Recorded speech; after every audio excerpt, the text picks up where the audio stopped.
জামায়াতের সঙ্গে জোট নিয়ে ভাঙনের পথে এনসিপি। জামায়াতে ইসলামীর সঙ্গে জোট করতে গিয়ে বড় ধরনের হোঁচট খেয়েছে জাতীয় নাগরিক পার্টি। দলটির সঙ্গে এনসিপির সমঝোতায় আপত্তি জানিয়ে এনসিপির আহ্বায়ক নাহিদ ইসলামকে দলের কেন্দ্রীয় 30টি নেতা চিঠি দিয়েছেন। জানা গেছে, এই ঘটনায় এনসিপির মধ্যে তোলপাড় চলছে। আজকাল এর মধ্যে দলটির আরো বেশ কয়েকজন শীর্ষ নেতা এনসিপি থেকে পদত্যাগ করতে পারেন।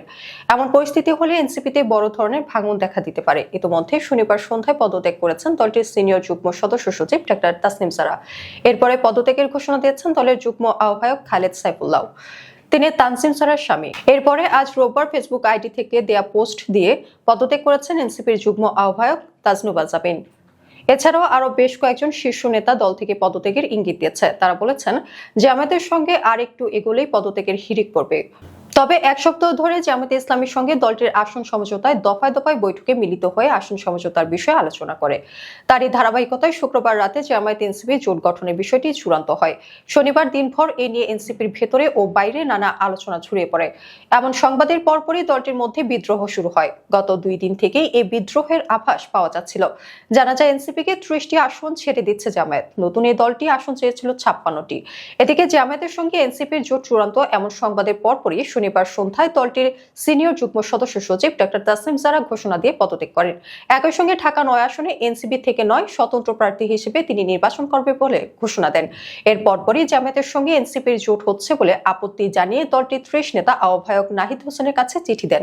চিঠিতে জামায়াত ইসলামী সহ 8 দলীয় জোটের সঙ্গে জাতীয় নাগরিক পার্টি রাজনৈতিক জোট বা আসন সমঝোতার সম্ভাবনা নিয়ে চরম আপত্তি জানানো হয়। শনিবার সন্ধ্যায় দলের যুগ্ম সদস্য সচিব মুশফিক উস সালেহিন চিঠির বিষয়টি নিশ্চিত করে জানান, এনসিপির কেন্দ্রীয় 30 নেতা গুরুত্বপূর্ণ এই নীতিগত বিষয়ে গভীর উদ্বেগ ইসলামকে চিঠি দিয়েছেন। এনসিপির কেন্দ্রীয় 30 নেতা গুরুত্বপূর্ণ এই নীতিগত বিষয়ে গভীর উদ্বেগ জানিয়ে দলের আহ্বায়ক নাহিদ ইসলামকে চিঠি দিয়েছেন। চিঠিতে নেতারা তাদের আপত্তির ভিত্তিতে হিসেবে এনসিপির ঘোষিত আদর্শ, জুলাই গণ অভ্যুত্থানের সম্পর্কিত ঐতিহাসিক দায়বদ্ধতা এবং গণতান্ত্রিক নৈতিকতার কথা তুলে ধরেন।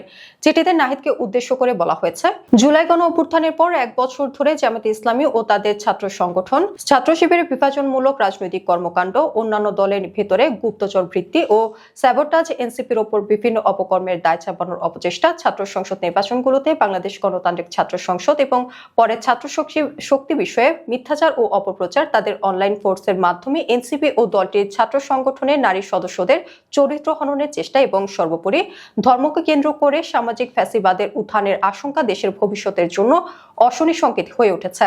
চিঠিতে আরো বলা হয়েছে, জামায়াতে ইসলামের রাজনৈতিক ইতিহাস, বিশেষ করে 1971 সালের মহান মুক্তিযুদ্ধ সময় তাদের স্বাধীনতা বিরোধী ভূমিকা, গণহত্যায় সহযোগিতা এবং সে সময় সংগঠিত বিভিন্ন অপরাধ প্রশ্নে তাদের অবস্থান বাংলাদেশের গণতান্ত্রিক চেতনা ও আমাদের দলের মূল্যবোধের সঙ্গে মৌলিকভাবে সাংঘর্ষিক।